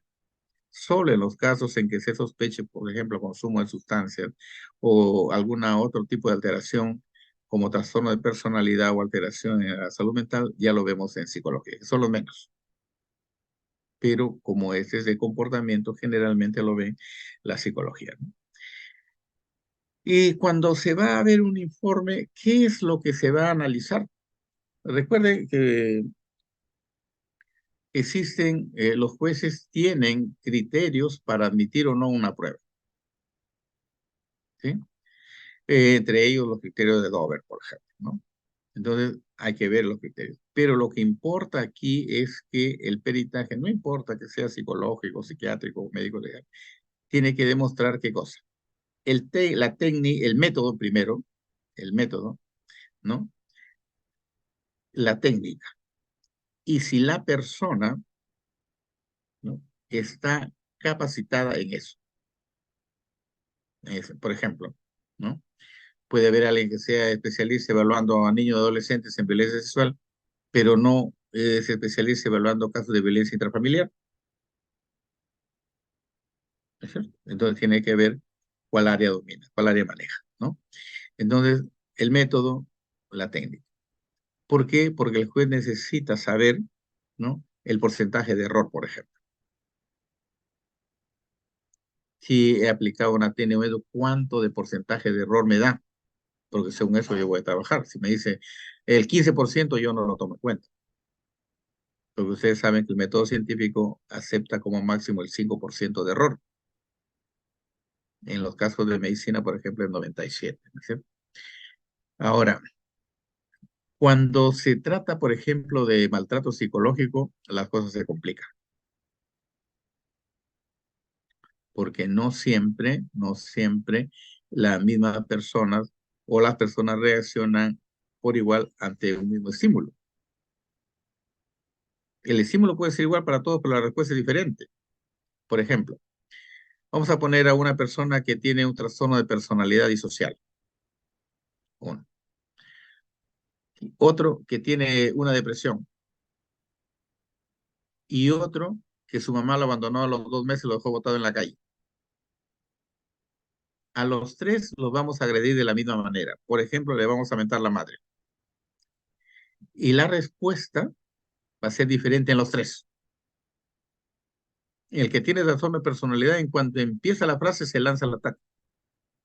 El depresivo dirá, estoy tan mal que no tengo ganas de nada y encima me agrede, no puedo ni cómo defenderme.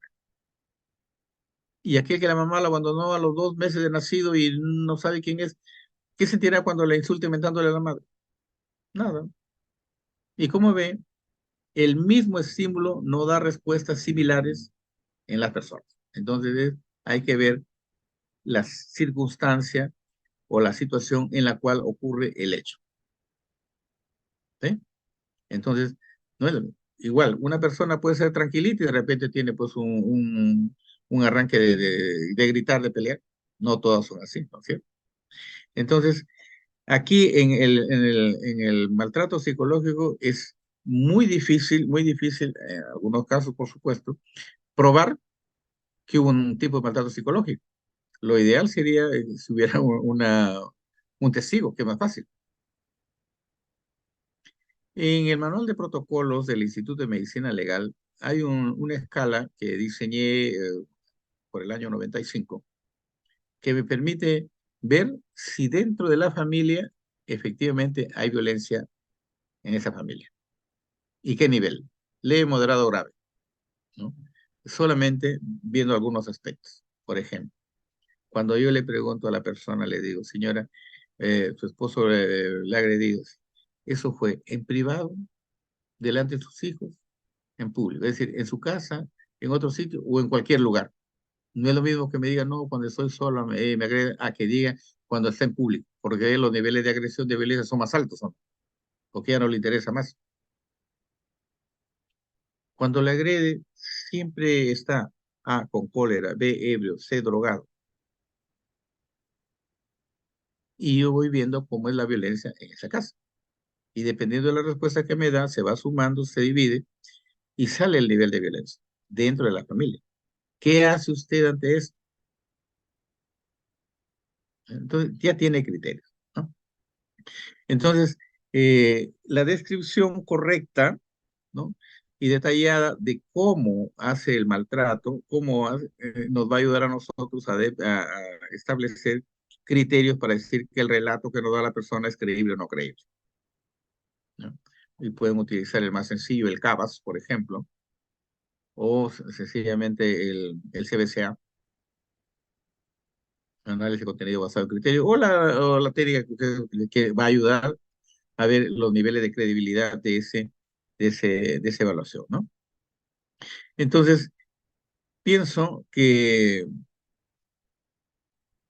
si pudiéramos evaluar a los participantes en esa agresión, de una agresión, de un maltrato, sería lo ideal. Es decir, les decía que no solo al agresor y la víctima, aunque aquí en Lima generalmente se evalúa solo la víctima, pero debería evaluarse el agresor y la víctima y los que estuvieron cerca, los hijos, por lo menos los hijos. Nos daría una visión mucho más clara de qué problemas hay en ese tipo de agresión, ¿no? Y en cuanto a cómo se debe concluir los informes, ¿no? En la técnica pericial, los informes son de tres tipos, las conclusiones. Afirman, niegan o llevan a la duda, ¿no? Soy de la opinión que tiene tal cosa. O si quiere digo, no tiene tal cosa, está sanita, sanita. O para opinar sobre eso necesito otras cosas, ¿no? Y por eso es que, por ejemplo, nosotros tenemos, se me ocurre a mí, estamos evaluando a personas que requieren una evaluación de personalidad, ¿no? Le pedimos a psicología que nos haga una evaluación de personalidad, solo de personalidad, ¿no? Porque nosotros pensamos de esta manera, ¿qué pruebas utilizar para eso? Y le aplica todas las pruebas que sean necesarias para lograr establecer con la mayor certeza posible cómo es la personalidad de esa persona, cuáles son los rasgos predominantes en su personalidad. Igual para lo que queramos ver, ¿no? Por ejemplo, se me ocurre a mí organicidad, ¿no? Entonces, ¿por qué necesitamos ver si esta persona es irritable? ¿Por qué motivos es irritable? Hay una nueva tendencia muy, muy interesante, ¿no? Siempre digo que los conocimientos no tienen dueño.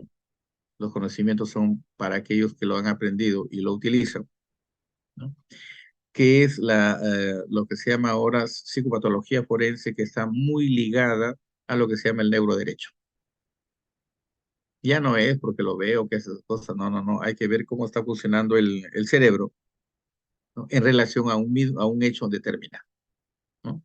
Entonces, eso va a ayudar a esclarecer a futuro bien, o mejor, va a cambiar el rol del psiquiatra, del psicólogo y del abogado, y por supuesto de la justicia, porque se va a tener otros elementos que nos van a lograr entender el porqué del comportamiento de una persona en los casos de violencia, ya sea familiar, ya sea sexual, o de sicariato, por ejemplo, ¿no? Entonces, va a cambiar eso en un futuro muy cercano, porque se ha avanzado mucho en esto, ¿no? Muy bien. Entonces, para violencia familiar hay que conocer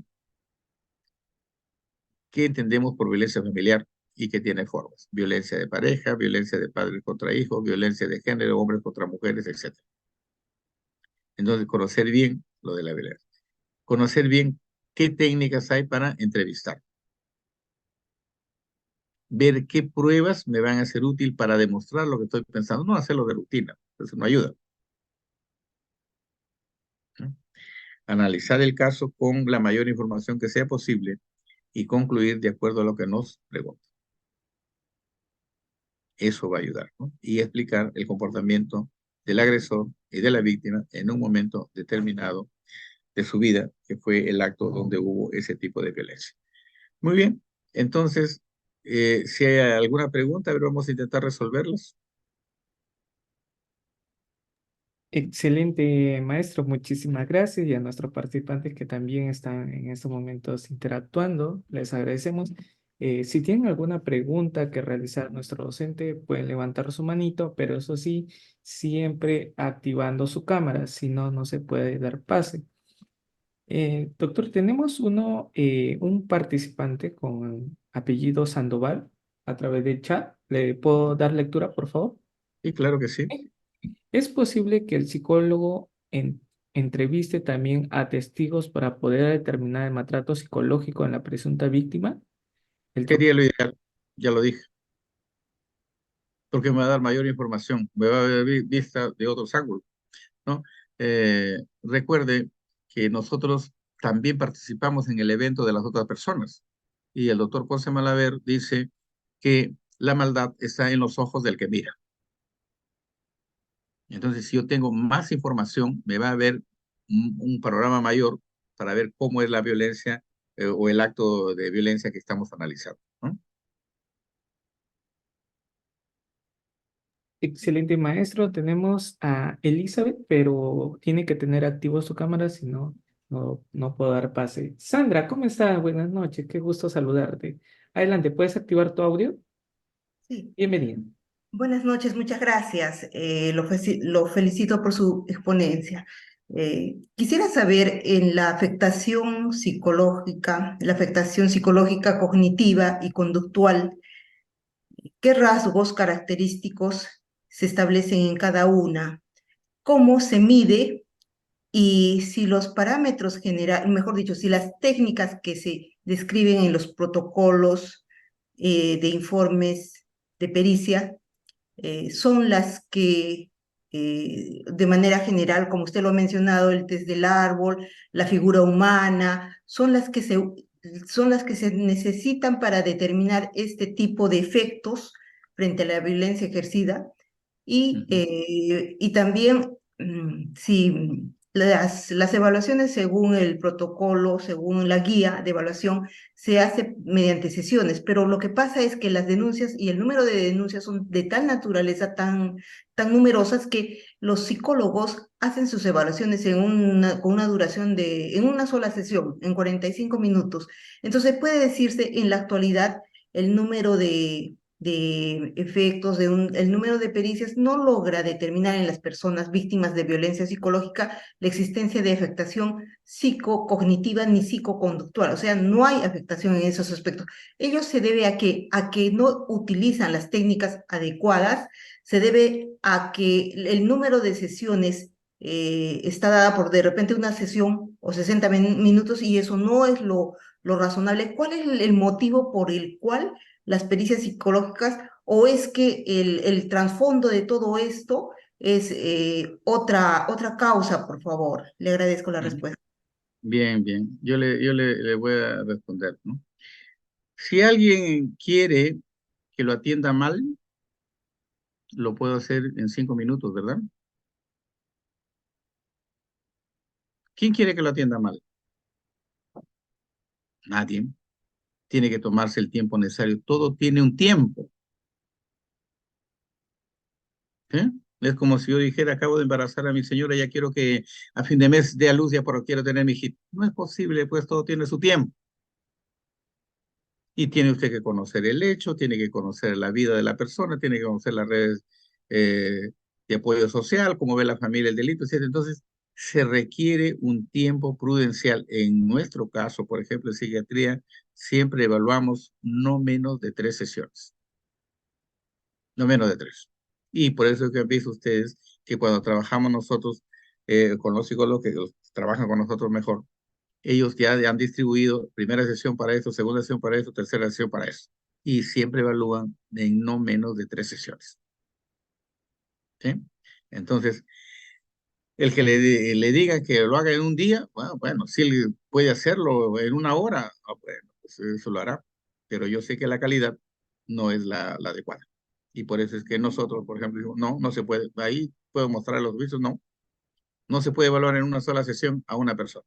Así de sencillo. ¿No? Bien. Excelente, maestro. Muchísimas gracias. Estimado Juanca, muy buenas noches. Adelante, por favor. Todos ustedes muy buenas noches. Recibo todo un muy cordial saludo y un saludo suyo en época de grado. Yo usted, quería aprovechar la oportunidad para, a ver, en este caso una pregunta muy puntual. ¿Cuál es, según tu experiencia, cuáles podrían ser las principales observaciones, las más válidas, las más oportunas, las más indicadas, a fin de desacreditar la puesta en práctica de un perito en su peritaje, en su informe, en cualquiera de estos, digamos, estos documentos que momento emite, ¿no? En el marco de un Bueno, facilito, no solamente para el psicólogo, sino para todos los peritos en general. Lo primero, hay que ver si este es un profesional de la ciencia de la salud que requiere el artículo 22, Ley General, Ley 26842, Ley General de Salud. Para el ejercicio de la ciencia de la salud en general se requiere título, título de especialista y registro nacional de especialistas según el caso. Punto. Entonces, si yo digo que estoy haciendo un examen psiquiátrico, lo primero que tiene que preguntarme, ¿es usted psiquiatra? Y luego dice que sí. ¿Qué número de registro tiene? 11121. Ok. ¿Y está habilitado? Sí, porque yo he visto casos entre colegas médicos que han hecho un informe y resulta que el abogado muy a ver si fue a ver si estaba al colegio, si estaban habilitados o no.